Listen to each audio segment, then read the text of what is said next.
विवाह एक भीषण परिस्थिती। नमस्कार मित्रांनो, मी विठ्ठल होळकर आणि तुम्ही पाहताय बोल बिंदास यूट्यूब चॅनल। पुढील काळात लग्न न झालेल्या वयस्कर तरुण तरुणी मोठ्या संख्येने दिसतील। वृद्ध झाल्यावर आधाराला कुणी नसेल आणि पुढील पिढीची वंशवृद्धीच न झाल्याने वृद्धाश्रमामध्ये जाण्याची किंवा एकाकी आयुष्य काढण्याची वेळ येणार यात शंका वाटत नाही।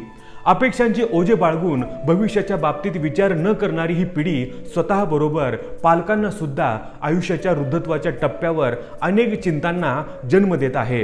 कारण मुला मुलींचे लग्न झाल्यावर पालकांची गृहस्थाश्रमाची जबाबदारी संपते। पुढील पिढीकडे सूत्रे देऊन पालक आपल्या निवृत्ती आयुष्याचे नियोजन करू शकतात। आता मागील एक पिढी आणि आताही विवाह न झालेली पिढी यांचे निवृत्तीचे आयुष्य खडतर असण्याची शक्यता जास्त आहे। फक्त पैसा, प्रॉपर्टी, दागदागिने, गाड्या म्हणजे सर्व सुख नाही।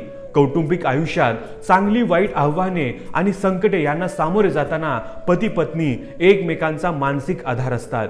जीवनात पूर्णत्वाच्या खऱ्या अर्थाने आनंद मिळवायचा असेल तर वाट्याला आलेले दुःख किंवा प्रतिकूलता सुद्धा सुसह्य होते।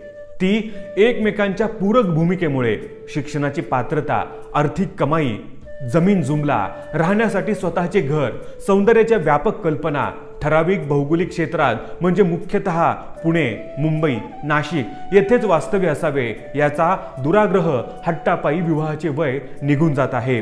तारुण्याची किंवा ठराविक वयात वैवाहिक सौख्याची प्राकृतिक अनुकूलता आणि निरामय आनंदाला ही पिढी पारखी होत आहे, तेही आपणच आपल्यावर लादून घेतलेल्या अटींमुळे।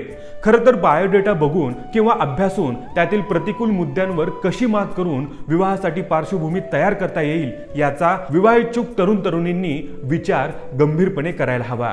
ठराविक बाबींचा अत्याग्रह हा आपल्या वैवाहिक आयुष्याला मारक आणि बाधक ठरत आहे आणि कल्पनांचे इमले रचूनही वास्तवात एकाकीपण जगायची वेळ येत आहे। आयुष्याची संध्याकाळ जवळ आल्यावर हा विचार करण्यात आपण एवढी मोठी चूक केली त्याचे परिणाम वैयक्तिक आयुष्यावर तर पडणार आहेतच, पण सामाजिक संतुलन सुद्धा बिघडणार आहे। आपल्या संस्कृतीला सुद्धा या बाबी मारक ठरत आहेत। स्त्री पुरुषांच्या आयुष्याची पूर्णता ही वंशवृद्धी, मुलांचे संगोपन, शिक्षण, गृहस्थाश्रम आणि वानप्रस्थाश्रम या पायऱ्यातूनच होत असते। आपण विवाह संस्थेचा पाया आणि ढाचा उकडून टाकत आहोत। आपले अपेक्षांचे दुराग्रह आपल्याला कुठे घेऊन जात आहेत यावर गंभीरपणे आत्मचिंतन करण्याची वेळ आली आहे।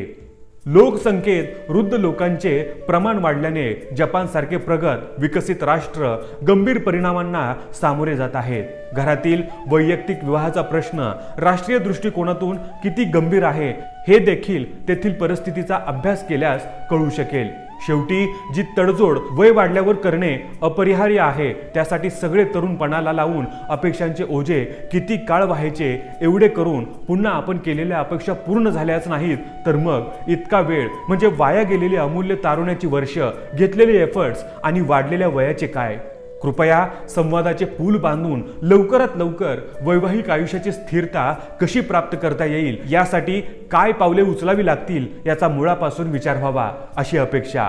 आज अपेक्षांचे ओझे वाढवून नाहक मुला मुलींचे वय निघून जात आहे याची खंत ना मुलांना ना पालकांना। आजचा काळ, आजची परिस्थिती काही वर्षांनी तशीच राहील हे सांगता येत नाही।